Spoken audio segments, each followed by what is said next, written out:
For me, never giving up meant just that. I mean, every single day when I woke up, I thought, today's the day.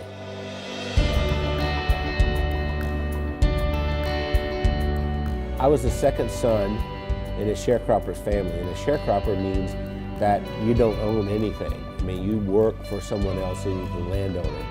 We had practically nothing. Everything was hand-me-downs from someone else. I didn't have shoes, and to this day my toes are all grown under because I didn't have shoes.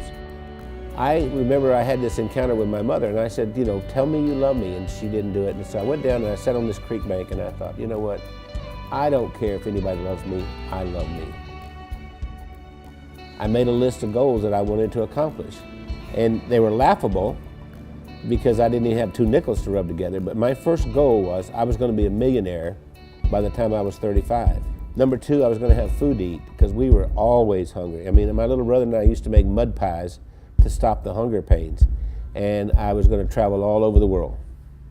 Those were my goals.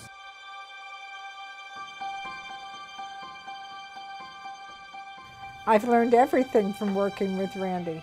I didn't know anything about business. I started out, before I met Randy, I was a teacher, a mathematics teacher. Well, I think we have a very good balance. Randy's really good in sales and telling the story and explaining why people need to have whatever it is that he's selling. And then he comes to me and says, Wendy, can we make it do this?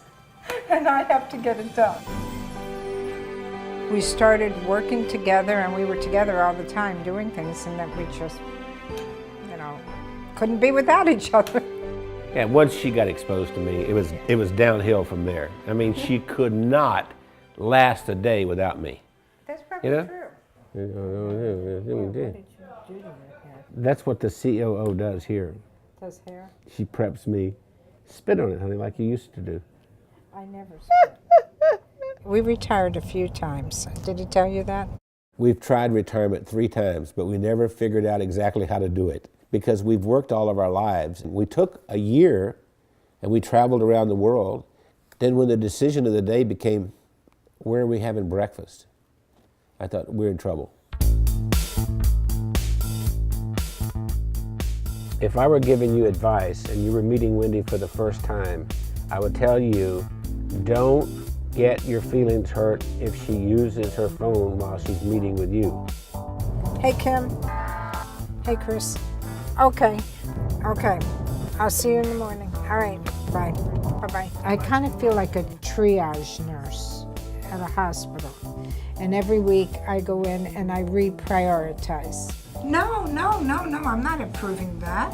I think what drives Wendy is her desire to be the best and provide the best of service to everyone. Awakened at 2:30 in the morning, and I hear this little click, click, click, click, click, click, click, click, click. And it's Wendy over there looking something up at 2:30 in the morning. And I'll say, why aren't you sleeping? You can do that tomorrow morning. We are the definition of entrepreneurs. And we don't like doing one thing at a time. We have to do a lot of things at the same time. It's not just Randy and Wendy doing all this work. The whole team, every single one of us works round the clock. Hey, gorgeous. Listen, Bernice has been with us for what, 5, 6 years? 6 years. Yes. And we love her to death. I love you guys. Yeah. Randy leads with his heart. And he's the most incredible person I've ever met. He's gone through so much in his life. And I believe that Randy's, I'm going to make me cry here. Randy has made the difference in my life. What's important is, what do I contribute this day to make the world a better place? I know that sounds corny, but that's really what it is. My daddy used to say, we leave here with empty pockets.